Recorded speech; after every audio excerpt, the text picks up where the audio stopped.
सेसाफानि आन्सलिक माइनाव फोरबोआ सानबानि हाबाफारिजों गाजा गोमजायै जोबनानै थांबाय। तामुलपुर जिल्लानि सिङाव थानाय सेसाफानि बर' बाजाराव खुंगा 53थि बोसोरसालिया सेसाफानि आन्सलिक माइनाव फोरबो खुंदोंमोन। 6 अक्ट'बरनिफ्राय जागायनानै 10 अक्ट'बरसिम सानबानि मेहेरगोनां हाबाफारिजों गाजा गोमजायै खुंफुंदोंमोन बे हाबाफारिखौ।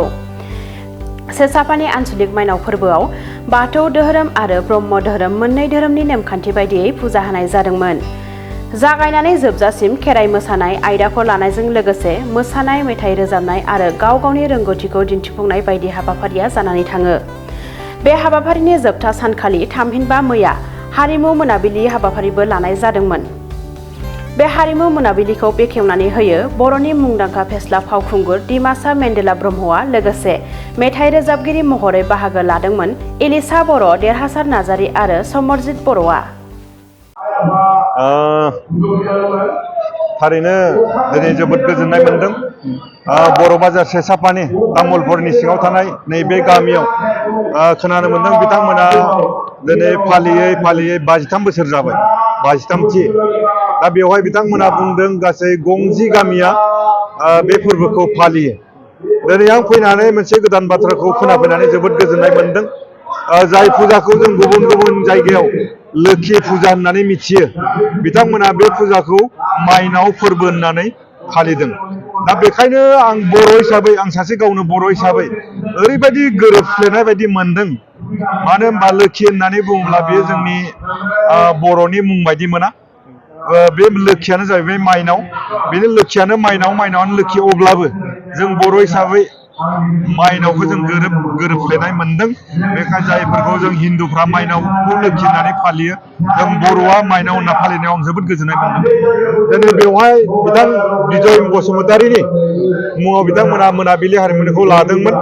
दिनै जानो हागौ बिथां बिजय बसुमतारीया बे ओनसोलनि सासे समाज सिबियारि, समाजनि मोजां खामानि मावनाय, जायनि जाहोनाव दिनैनि एसेबां मोजां हाबाफारियाव बिथांनि मुङा लिरजादों। दा बेखायनो आं खावलायगोन साफ्रोमबो बे बर' बाजारनि सिङाव थानाय रायजोफ्रा बिजय बसुमतारीनि बायदि मुंफ्रा बेफोरबायदि हाबाफारियाव लिरजाथों।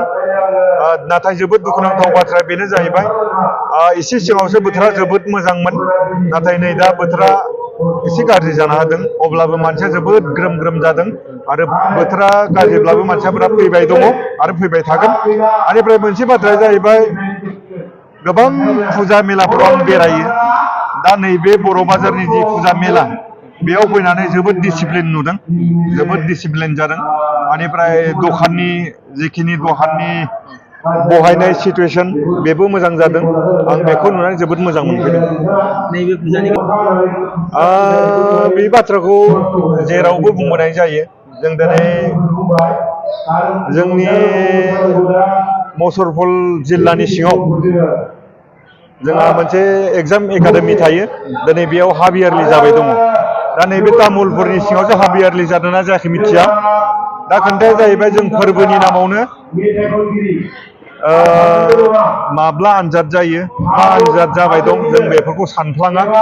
दा दिनै लाइमोनफोरखौ आं खावलायगोन, जोङो बेफोरबायदि मेलायाव नायनायनिबो गोनांथिबो दङ।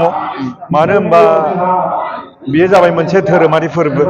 बे फोरबोनि गेजेरजों बेखौ मानो फालिनाय जायो, बेखौ फालिनायाव मानसिया बेसेबां महत्व दङ, आध्यात्मिक मा गियान मोनो, बेफोरखौ जोङो नांगौ। दा बेखायनो जोङो मन्दिराव साफ्रोमबो फरायसुला फरायसुलिफ्रा हाबनाया गोनांथि दङ।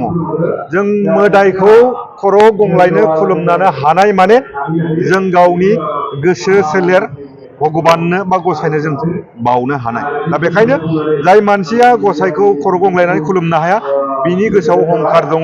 आरो बे जाय अहंखार, बे मानसिया माब्लाबाबो जिउआव साक्सेस जानो हाया।